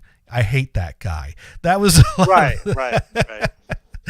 I although not everyone, because I think there was what was it? Trent only did a half recital, and I recorded his recital, and Trent was one of those guys that was so good that everyone hated him. And I remember I think a few people asked me if you could just put aside all the mistakes he made on his recital when you record it and just give me a copy of that. I would like that. Yeah, but he's playing jazz. There's no such thing as a mistake. No, he wasn't playing jazz. It was mostly classical performances at these recitals. Right. But but he broke out every saxophone that he was. He played some tenor, he played some alto, he got the soprano. He was showing off, playing every instrument he could. So I was senior year. I just got this light bulb moment. There's about 4 or 5 pieces that I play somewhat good enough. And if I, this one I'm working I really like, I could finish with, I would like to do a half recital. So I said to my teacher, the one that told me, oh, you didn't have to buy that really expensive horn. I wouldn't have made you do that. I said to her, could I do a half recital? And she goes, well, normally you have to schedule that further in advance, but I can ask for you. And so she said, no, the schedule's already full. They don't have any room in the schedule to fit in another half recital. So, but we have some, mixed recitals and some other things. I'll get you in on a few things. And she got me in on at least 1 or 2 other recitals to play individual pieces, but I never got recordings of them. And actually the one that I really wanted to get, the accompanist played it way too fast. The piece was called Largo, and he was definitely playing at least an adagio. So I was like, I don't care how the recording comes out for this one. The piano player fucked it up.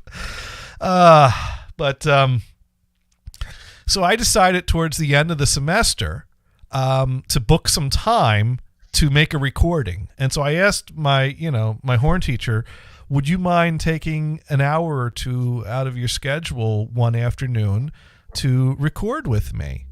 We'll book one of the concert halls. I'll get the rack and some microphones, and I'll set up, and we'll play together for an afternoon. And that way I could, bring home a CD for my grandmother to listen to once and file away in a drawer someplace. And, she said, yeah, sure. Great. Well, we could do that. All right, great. So I go to, book the concert hall, Sluts Hall. Actually, it was Lutz Hall, but we all called it Sluts Hall. And Lutz Hall was signed out because Andrew Weichsel, who was friends with Gothard at the time, had it signed out to record something in there with Dr. Dietrich and the orchestra. And I was like, oh, that sucks. What can I do? That was like the only day that was going to work for Mrs. Fox. And so I saw that Zimmerman recital hall wasn't signed out, but I hated the sound in Zimmerman. But it's like, all right, well, this is how we're going to make it work. We'll sign out Zimmerman. I'll go take the portable rack out to Zimmerman Hall, and we'll set it up and we'll record it there, and it'll be good enough because it's this or it's nothing. And so I did that. And then, and Gothard came and helped me and ran the sound, and we played through some pieces. And then afterwards, it hit me. Wait a minute. What's wrong with this picture? What's wrong with this picture is that I didn't sign out the rack of equipment. I signed out the hall, but I didn't sign out the rack. And I took the rack there. And the reason why I signed out that hall and not Lutz Hall was because Andrew Weichsel needed to record something in Lutz Hall. So when Andrew Weichsel booked Lutz Hall, he also booked the rack of equipment that I just grabbed and took over to Zimmerman without booking it. So you stole the rack from him. Right. So I left him in a pickle. And I felt so bad about that. And you know how I got over that? I got over that by realizing that Andrew Weichsel absolutely hated me already. And he hated me so much that he would not even listen to me apologize to him for this, because I felt so bad. It was one of those things that, I realized that I fucked up and this was a horrible thing, because then he had to scramble to find whatever equipment was available. I think he grabbed like a little mini mixer and a digital 8-track recorder from the DAW lab and quick rigged that up together and grabbed what microphones I didn't grab and just set up whatever he could to make it work. And he made it work. But I really left him in a bind in front of Dr. Dietrich and everyone, like, oh my God, I can't do what I, and I mean, a group of people are there waiting on him to do this. These are both the two rooms you were talking about. Are they like small auditoriums? They're concert halls. Concert hall? Yeah. Yeah, but they're in separate buildings. And why don't they have their own recording equipment in them? Because that stuff's expensive. But that's what these rooms do. Well, they're there for live performances for audience. The recording is secondary in these. This isn't the studio. These are the live performance. Because music recording is not what your school does well. Well, our school was a liberal arts school. They had a music program. They had music education, music performance, and music recording. So that's only 1/3 of what's going on in that building, if that. The only reason the recitals are being recorded is because it was something for the recording students to do for a grade and work on their skill. Yeah. You turn in the MP3 files or whatever, right? Well, back then it was CDs. MP3s are just coming into their being. Right, CDs then. Yeah. I mean, heck, when I started there, you could only buy dubs of cassettes from the office. It was only later on in the day that they actually had a CD dubber to dub off of the CD. But we didn't buy the cassette dubs because we had access to the master tapes, so we could make our own CDs. Because we were making these tapes, these master tapes or master CDs. Now, this recording equipment they had, they were creating some type of an audio file, right? Well, it was that you would send to the CD. Yeah, we record it to DAT tape, which is digital tape. Yeah. And it will record 44:116. So you basically just do a digital dump of the tape onto the PC, trim the file and SoundForge, fade the applause and things like that, then lay it out in CD Architect and burn a CD, and then burn a copy for yourself. And fade and extend the applause, right? It depends, For Trent's concert, I made it sound like no one applauded at all. So they would because fuck that guy. That's right. That's the guy that threw me under the bus because remember that story about how I was blowing the curve in the ear training and sight singing class. And Trent was also in that class with me, and we were both good at that. And so Beth was taking the class for a second time, and the instructor graded on the type of a curve that he would give the highest grade 100 and then boost everyone up the same amount, which is not really what a curve is, but is what a lot of people think a curve is, and is one way that people will grade on a curve. And so me and Trent were blowing the curve as far as I was concerned, because I'm like, I'm not going to throw it for the curve because, Trent's sitting right behind me, and he's damn good at this shit too. And I'm not competing with him. I know I'm good. I don't care how good this guy is. Fuck him. But I'm going to, do my damn best on this and keep getting my, So Beth started, I somehow had a reputation for it because I wasn't being cocky or bragging. But I think what it was is Beth sat near me and she saw like a 98 on my page, and she's like, "What the hell are you doing at a 98? You're blowing my curve here. I'll take it." And Beth, she kicked my ass. She was not one. She was a force not to be reckoned with. And so she warned me I better throw the next test or else. So the tests are being hand it back, and I think Trent caught my score, and I hide it. And she starts giving me crap like, "What did we talk about?" And I'm like, "Dude, don't talk to me. I'm not the only one that, hey, Trent's sitting here too." Because, and I did literally say that. I said, "Hey, Trent's here too. It's not like I'm the only guy in here good at this." And Trent said, Whoa, don't point at me, Gators. I'm not the one getting 96s. Yeah. And I think that was the one and only time Trent ever bragged that someone else was better than him at something. So well, he was only bragging that so that he wouldn't get the blame. So asshole Trent, good at everything, actually once gave me credit for being better than him at something. So that's funny. So I'll take that. But anyways, back to I steal the rack, because we only had one portable rack, and it was a rack that had a little mixing board with inputs for the microphones. It was rigged up to a DAT machine. It was rigged up to a dual cassette deck, which we didn't use anymore at that point, and a bunch of cables. And I wheel it out to Zimmerman. Like I said, I felt awful after I recorded this thing. Absolutely. I'm curious. Yeah. How much would it cost for a student to have his own recording equipment? A lot cheaper now than when I was in college. Well, sure, but back then, any guesses? I couldn't tell you. I'd have to do some research, and I'm not prepared to do that right now. But I mean, just the thought, you kind of go, you're suggesting that I buy this expensive this is the teacher that suggested it. Right. Buy this expensive French horn. I'm a recording major. Shouldn't I be buying recording equipment?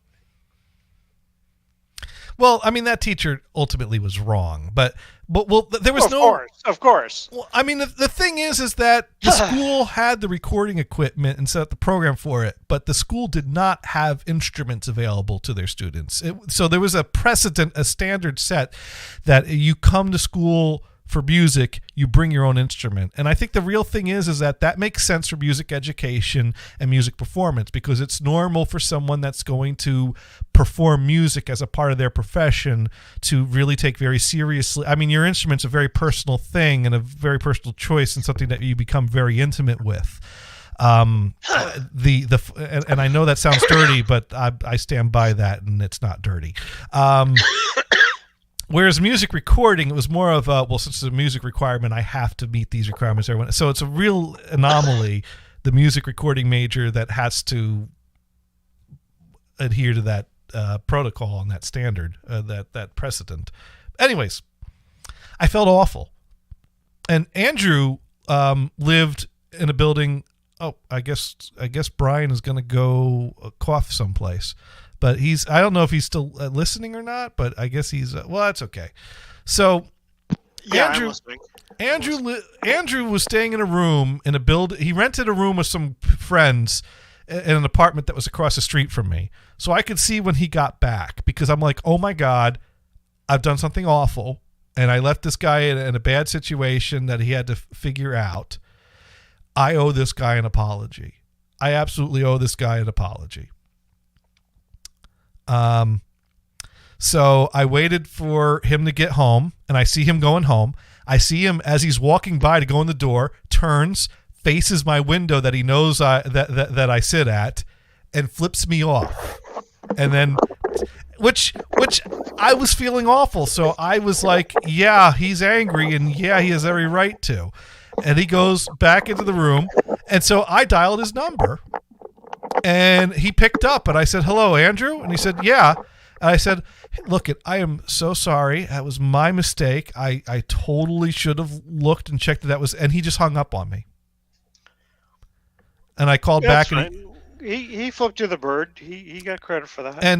And then, like, a few weeks later, we're getting together to take the senior class picture, which was absolutely perfect because Gothard had a special T-shirt he bought just for the class picture.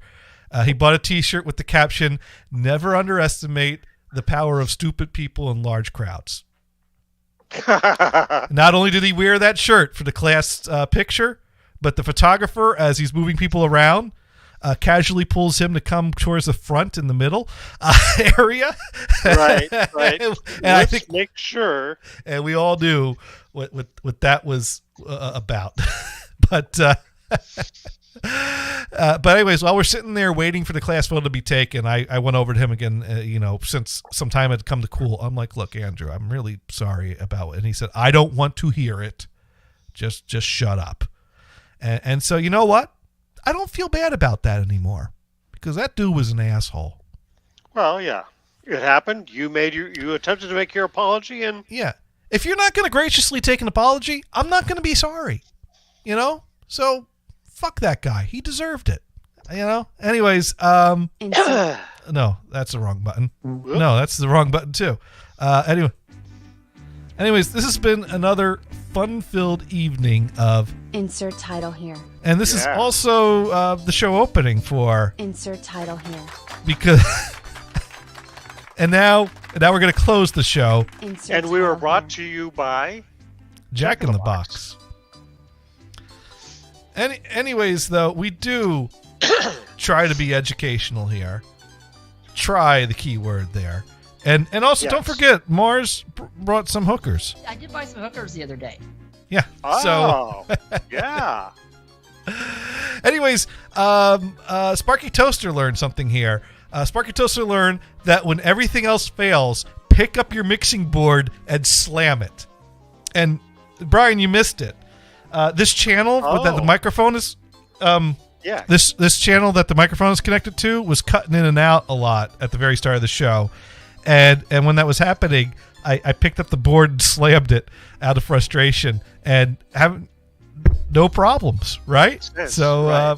Yeah. Now, Brian, of course, that went to my internet connection, which then was a problem until I...